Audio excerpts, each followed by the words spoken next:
بسم الله الرحمن الرحيم بسم الله الرحمن الرحيم الحمد لله والصلاة والسلام على رسول الله وعلى آله وأصحابه أجمعين أما بعد. Masih kita melanjutkan keterangan dari Syekh Abdurrahman Ibnu Qasim rahimahullah ta'ala. Beliau mengatakan,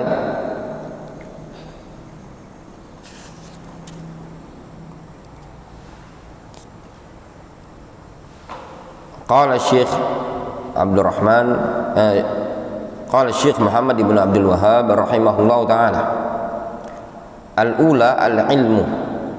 Al-ula, yang pertama adalah al-ilmu, wa huwa ma'rifatullah.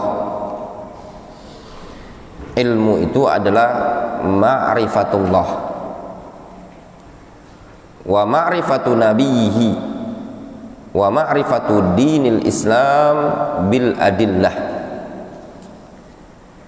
Ilmu, kata Syekh Muhammad bin Abdul Wahhab, yang namanya ilmu itu adalah ma'rifatullah, mengenal Allah, wa ma'rifatu nabiyhi, mengenal nabinya Nabi Muhammad sallallahu alaihi wasallam, wa ma'rifatu dinil Islam bil adillah, dan mengenal agama Islam dengan dalil-dalilnya.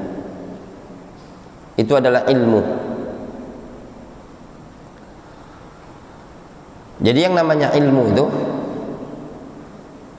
tatkala seseorang mengenal Allah, mengenal Nabi Muhammad SAW, dan mengenal agama Islam beserta dalil-dalilnya, itu adalah ilmu.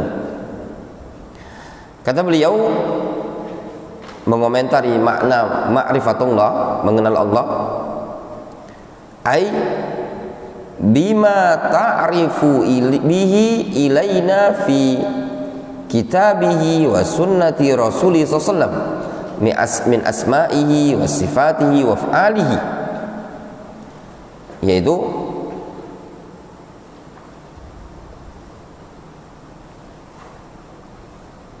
bima ta'rifu bihi ilaina fi kitabihi wa sunnati rasulih sallallahu alaihi wasallam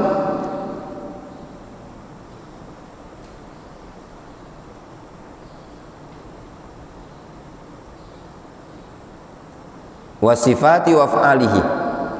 Maksud dari ma'rifatullah yaitu dengan apa yang engkau mengenal, atau dengan segala sesuatu yang engkau mengenal dengannya, yang sampai kepada kita di dalam Al-Quran ataupun di dalam sunnah Rasul berupa nama dan sifat-sifat Allah Subhanahu wa ta'ala. Itu maksud dari ma'rifatullah. Maknanya apa? Mengenal Allah Subhanahu wa ta'ala berupa nama-nama dan sifat-sifat Allah Subhanahu wa ta'ala yang ada di dalam Al-Quran ataupun yang ada dalam sunnah Nabi sallallahu alaihi wasallam. Wala yakunu al-insanu ala haqiqatin min dinihi illa ba'dal ilmi billahi subhanahu wa ta'ala. Masya Allah.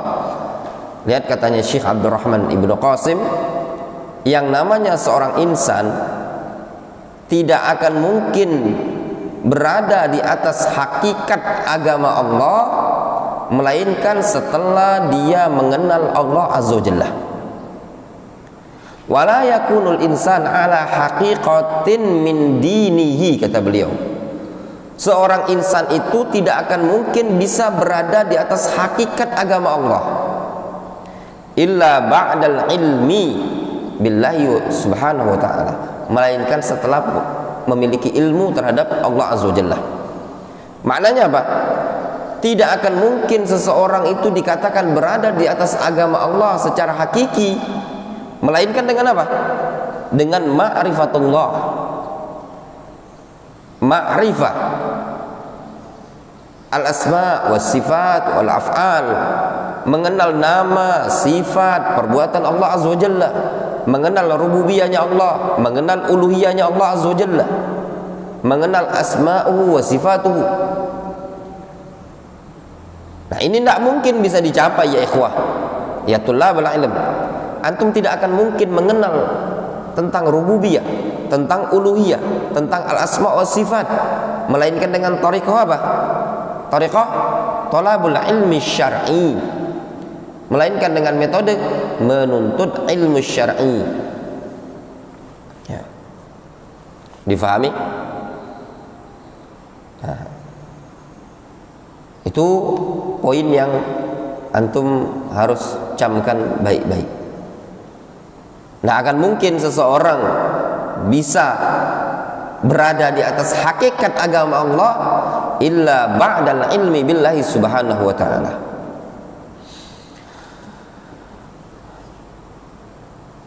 Kemudian beliau menyebutkan al-ilmu itu adalah wa ma'rifatu nabiyhi, mengenal nabi.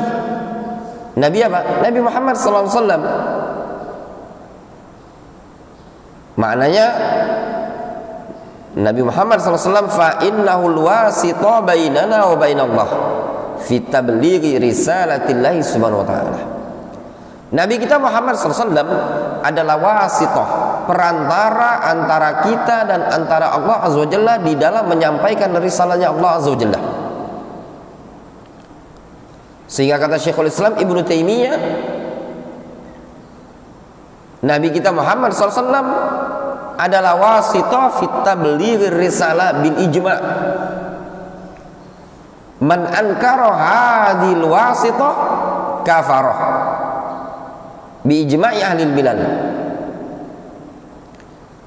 Barang siapa yang mengingkari wasitah seperti ini bainana wa bainallah, yaitu adanya Nabi Muhammad SAW di dalam menyampaikan risalah, fa innahu kafirun bi ijma'i ahli bilal, maka dia kafir dengan kesepakatan ahlul milal, sebagaimana yang disebutkan oleh Syekhul Islam Ibnu Taimiyah dalam risalah beliau Al-Wasithah Bainal Haqqi wal Khalqi.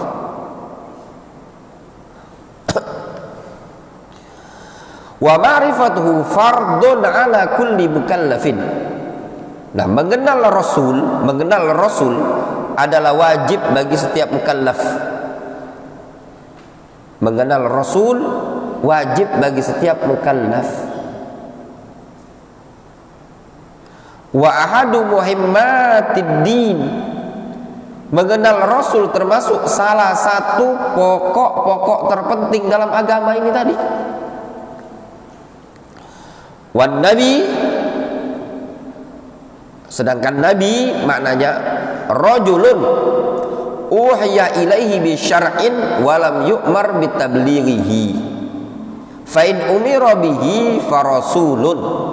Nah, di sini Syekh Abdurrahman Ibnu Qasim rahimahullah taala beliau menyebutkan definisi nabi. Kata beliau, yang namanya nabi definisinya adalah rajulun uhiya ilaihi bi syar'in, seorang laki-laki.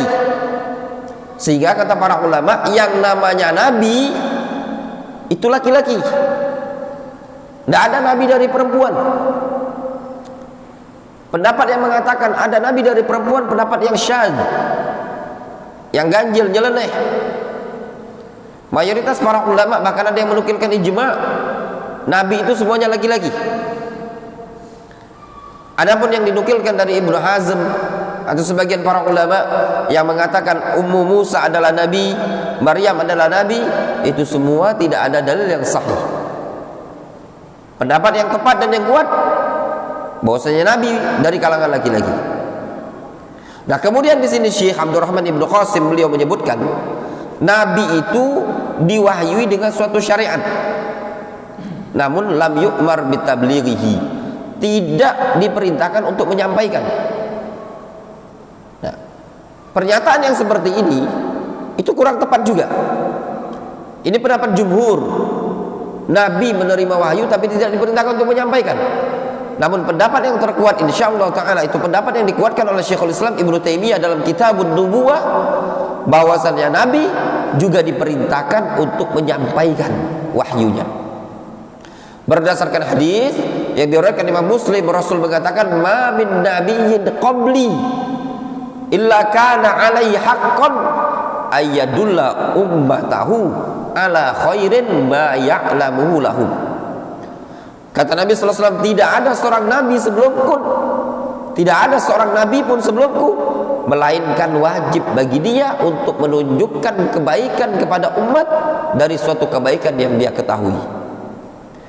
Wa yunzirahum, dan memperingatkan mereka, syarra ma ya'lamu lahum, keburukan yang mereka ketahui. Itu wajib. Rasul yang mengatakan, tidak ada seorang nabi pun sebelumku melainkan punya kewajiban untuk memerintahkan yang mereka ketahui, melarang apa yang mereka ketahui. Difahami? Ya, itu pendapat yang terkuat. Terus apa bedanya antara nabi dan rasul? Yang dikatakan oleh Syekhul Islam Ibnu Taimiyah rahimahullah taala, pendapat yang dikuatkan oleh beliau, perbedaan antara nabi dan rasul, kalau nabi itu diutus kepada kaum yang tuna, tahu tuna? Yang apa tuna? Yang nurut-nurut. Sedangkan rasul biasanya diutus kepada kaum yang membangkang. Rasul itu diutus kepada kaum yang membangkang. Itu rasul. Kalau nabi diutus kepada kaum yang ghairu munkir, tidak banyak pengingkarannya. Wallahu ta'ala bishawab. Ya.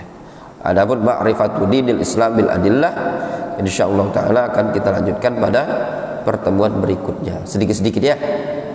Yang penting antum fahami, kita ngambil faedah dari keterangan yang disebutkan oleh beliau ini tadi. Ya. Masya Allah, kalamnya Syekh Abdurrahman Ibnu Qasim ini dalam ya ikhwan, dalam. Ya. Naktafi bihadzal qadar. Insyaallah lanjutkan belum bareng.